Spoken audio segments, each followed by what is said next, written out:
Nomenclatura de óxidos.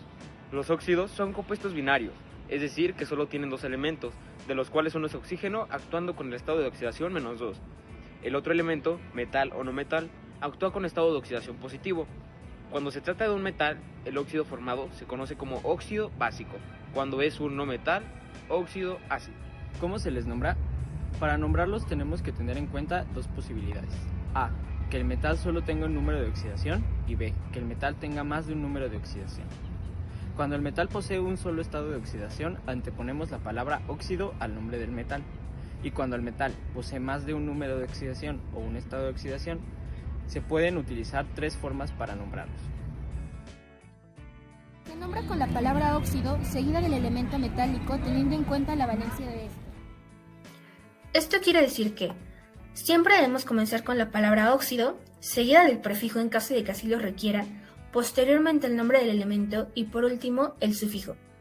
En esta tabla podemos observar debido a qué caso se debe de colocar cada prefijo o cada sufijo. Por ejemplo, aquí tenemos litio y oxígeno. Sabemos que el litio, al ser un alcalino, actúa con una valencia de 1, la única valencia que tiene. Así que en la tabla podemos observar que se coloca el nombre de óxido seguido del elemento con la terminación ico. Por lo tanto, quedaría como óxido lítico. Es importante recordar que también se van a contar con algunas excepciones. Por ejemplo, cuando tengamos cobre, azufre, hierro o plata, la terminación va a cambiar y quedaría como cúprico, sulfúrico, férrico, ferroso, etc. Por ejemplo, aquí tenemos hierro y tenemos oxígeno. Sabemos que hierro posee dos valencias, en este caso está utilizando la valencia de +2. Y podemos ver en la tabla que en el caso de tener dos valencias, si ocupamos la valencia mayor, se utilizará el sufijo ico. Pero si utilizamos la valencia menor, se utilizará el sufijo oso.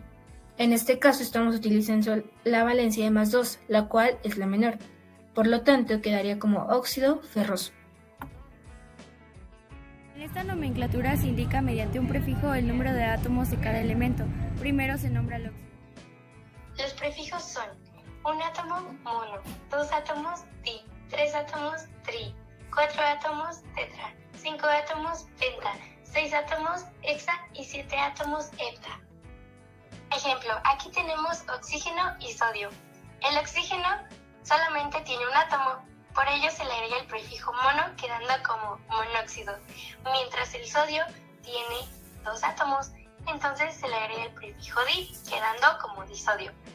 Al unirlos, primero al óxido, queda como monóxido de disodio. En otro ejemplo, tenemos 3 átomos de oxígeno y 2 átomos de níquel. Por lo tanto, se agregan los prefijos tri y di, quedando como trióxido de diníquel. Es importante recordar que cuando tenemos un átomo en metales, el prefijo mono no se utiliza. Por lo tanto, en este ejemplo quedaría como monóxido de cromo, debido a que cromo únicamente posee un átomo y es un metal. Se realiza indicando el número de valencia del elemento metálico en números romanos y entre paréntesis precedido por la expresión óxido de más el elemento metálico. Por ejemplo, si tenemos cobre y oxígeno, la expresión quedaría como óxido de seguido del elemento, en este caso cobre, y con el número de oxidación. En este caso, el número de oxidación de cobre es 2. Por lo tanto, quedaría como de óxido de cobre 2.